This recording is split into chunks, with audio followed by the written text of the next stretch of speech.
Mais qu'est-ce que t'es en train de faire encore, toi, là? Bah, j'essaye de capter le wifi. T'as essayé le 2.4? C'était pas le 6? Ça n'a rien à voir, le 6. Par contre, tu peux couper le Bluetooth. Ça marche beaucoup mieux, normalement. Attends, quoi? Mais ça n'a rien à voir. Je sais pas, j'ai lu ça quelque part. Non mais attends, toi tu te fais vraiment être en mode avion quand ils ont distribué l'intelligence, hein.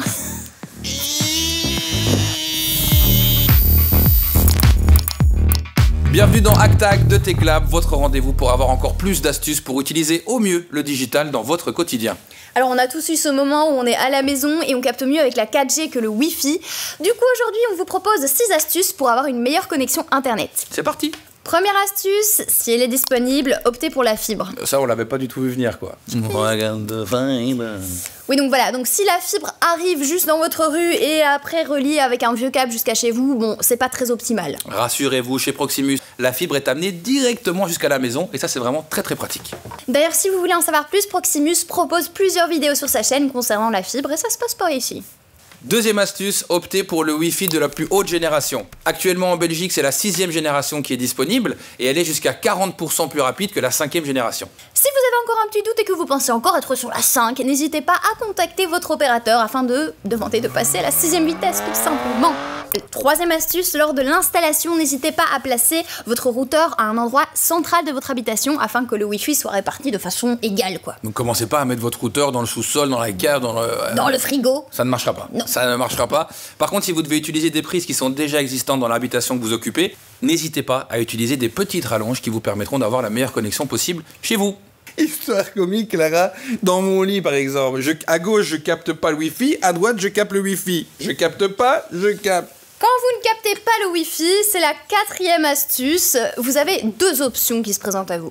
Premier cas de figure, vous vivez dans un petit espace. Utilisez alors un étendeur de Wi-Fi. C'est un petit appareil à 20 € qui va diffuser le Wi-Fi principal. Alors faites attention, ne mettez pas votre étendeur trop loin du routeur, sinon il va amplifier un signal qui est déjà pas ouf. Et ça, on vous déconseille. Deuxième cas de figure, vous vivez dans un grand appart ou une grande maison.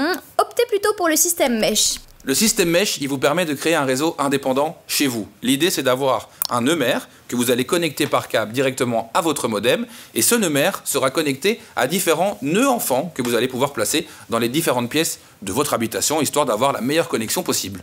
L'avantage, c'est que votre appareil va se connecter automatiquement au nœud qui offre la meilleure connexion. Du coup, pas besoin de commencer à changer de Wi-Fi dès que tu changes de pièce. Quelle que soit l'option que vous choisissez, on vous conseille de prendre tous vos appareils chez le même fournisseur afin d'avoir la connexion la plus stable. Et pour le coup, Proximus a déjà une longueur d'avance parce que dans tous les nouveaux routeurs qu'ils installent chez vous, eh bien, il y a déjà un système mesh qui est intégré.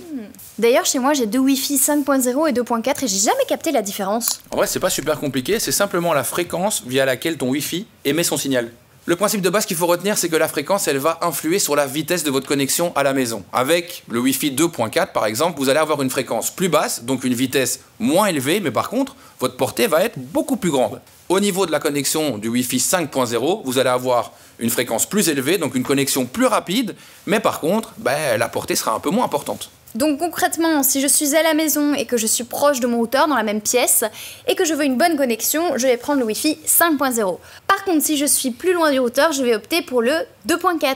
Heureusement, ne vous inquiétez pas, il y a le Smart Wi-Fi qui vous permet tout simplement de sélectionner automatiquement la meilleure fréquence en fonction de la pièce où vous vous trouvez. Et ça, c'est un système qui existe depuis longtemps chez Proximus. Dernière astuce, rendez-vous sur MyProximus afin de tester votre connexion. Et recevoir des conseils personnalisés. La meilleure connexion internet reste bien évidemment celle par câble. À l'ancienne, évidemment. Oui. Mais bon, c'est pas toujours possible, donc faites-le si c'est possible. Si pas, vous avez des conseils pour avoir le meilleur Wi-Fi possible. Et ouais. On espère qu'avec cet épisode, vous aurez une meilleure connexion pour pouvoir regarder Techlab sans aucun lag. Merci de nous avoir suivis, on se retrouve tout bientôt dans un épisode de Techlab. En attendant, likez, commentez, partagez cet épisode avec une connexion internet du feu de Dieu. La bise. Des bisous. Cet épisode vous a plu, n'hésitez pas à aller checker cette vidéo. Divins, tu captes le Wi-Fi là? Ouais, dans le garage, je suis en mèche, j'ai trouvé la mèche. Attends, j'arrive, ne bouge pas. Où est le nœud, fils? Je ne sais, j'ai le nœud mère.